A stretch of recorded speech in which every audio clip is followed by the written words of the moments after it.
يا اهلا بيكم يا شباب في حلقة جديدة في قناة اوفر ثينكينج. حلقة النهاردة هتكون خلاصة كل مسلسلات رمضان، واللي هنتكلم فيها عن قصص وتفاصيل افضل 10 مسلسلات في رمضان 2023.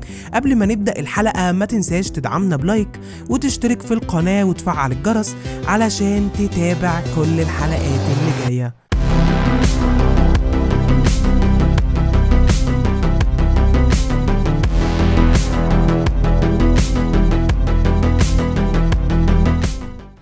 هنبدأ بالمسلسل رقم 10 في قائمتنا، واللي هيكون مسلسل رشيد من بطولة محمد ممدوح وريهام عبد الغفور وخالد كمال وصلاح عبد الله ومحسن منصور.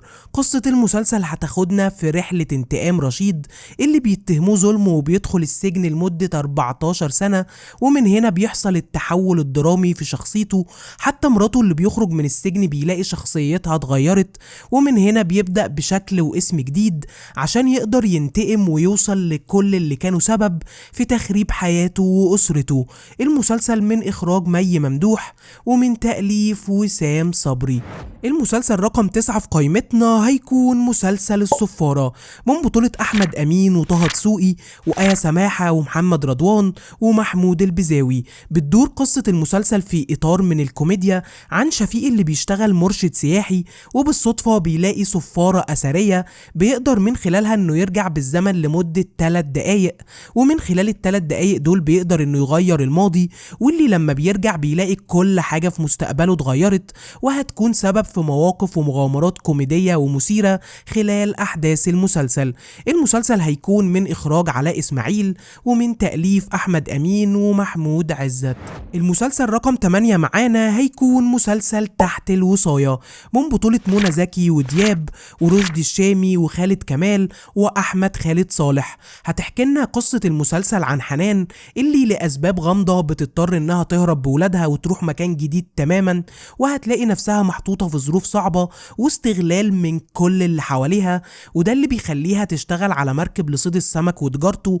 ولكن رغم محاولتها انها تعيش وسطهم بتواجه صعوبات كتير كونها بنت لوحدها وسط شغلانة كلها رجالة، ومن هنا هتبدأ المعاناة وأسرار شخصيتها وغموضها اللي هيوضح خلال أحداث المسلسل.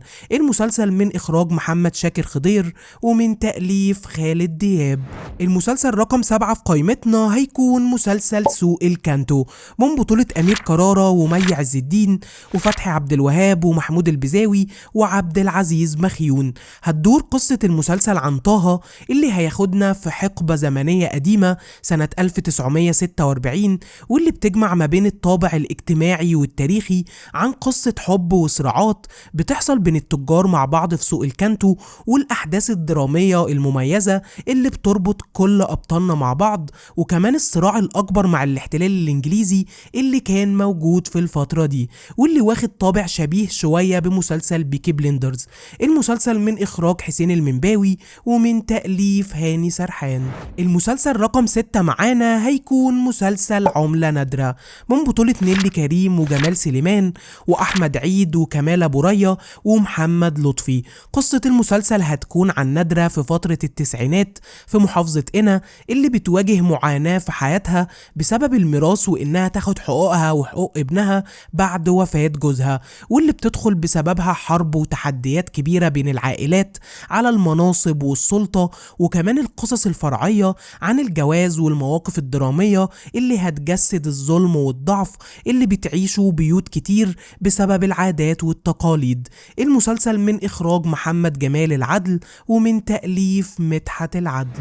المسلسل رقم 5 في قائمتنا هيكون مسلسل سر الباتع من بطولة أحمد صلاح السعدني وحنان مطاوع وأحمد فهمي وخالد الصاوي وحسين فهمي وكوكبة كبيرة جدا من النجوم، اللي هيحكولنا قصة عن رواية بنفس الاسم بتجمع ما بين حقبتين في الماضي والحاضر، واللي بيربطهم لغز كبير ومقام مدفون تحته أسرار غامضة هيحصل صراع عليها من كل الجهات.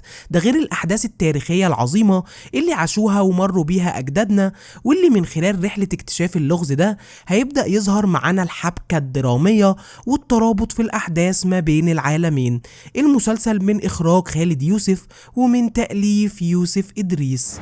المسلسل رقم 4 معانا هيكون مسلسل ضرب نار من بطولة ياسمين عبد العزيز وأحمد العوضي وماجد المصري وانتصار وأحمد بدير. قصة المسلسل هتحكي لنا عن مهرة أبو الليل اللي بتشيل مسؤولية إخواتها وبتواجه صعوبات في حياتها عامة، وجابر أبو جديد ابن الصعيد اللي بيقع في مشاكل الطار والانتقام، ومع الأحداث بتجمعهم الصدف وبيتبني بينهم قصة حب كبيرة، واللي على أساسها هيواجهوا تحديات ومشاكل كتير في إطار من الرومانسية والدراما على مدار أحداث المسلسل.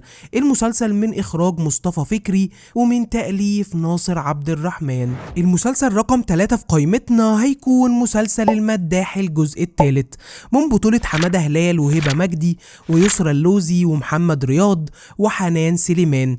قصة المسلسل هتاخدنا في رحلة جديدة عن صابر المداح بعنوان أسطورة العشق، في أجواء من الرعب والمغامرة عن الجن العاشق اللي هيكون سبب في لعنة ابنه، والرموز والألغاز اللي بتدل على ملوك الجن اللي بيطاردوه على مدار الأحداث.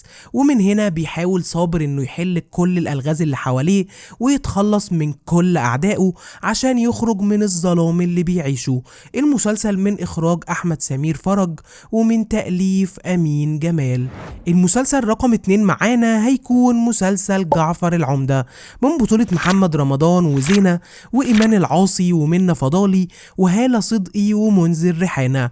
قصة المسلسل هتحكي لنا عن جعفر اللي بيعيش في حي السيدة زينب مع زوجاته الأربعة، وبيبدأ المسلسل معانا بلغز كبير بسبب فقدان ولاده لأكتر من 14 سنة، والعداوات والمشاكل اللي بيتحط فيها بسبب كونه شخصية رمادية ما بين الشر والخير، وازاي هيقدر انه يواجه كل التحديات الدرامية مع أسرته وزوجاته خلال أحداث المسلسل. المسلسل من إخراج وتأليف محمد سامي. المسلسل رقم 1 والأخير قبل ما ندخل على قائمتنا الشرفية هيكون مسلسل الكبير قوي الجزء السابع من بطولة أحمد مكي ورحمة أحمد ومحمد سلام وبيومي فؤاد وهشام إسماعيل. قصة المسلسل غنية عن التعريف في نسختها السابعة اللي هتقدم لنا سكتشات ومواقف كوميدية في بيت العمدة في المزاريطة، واللي هتاخدنا في رحلة مع مربوحة والعترة وكل الشخصيات الجديدة اللي شفناها في الجزء السادس، واللي كانت بمثابة العودة القوية جدا للمسلسل من تاني. المسلسل من إخراج أحمد الجندي ومن تأليف مصطفى صقر.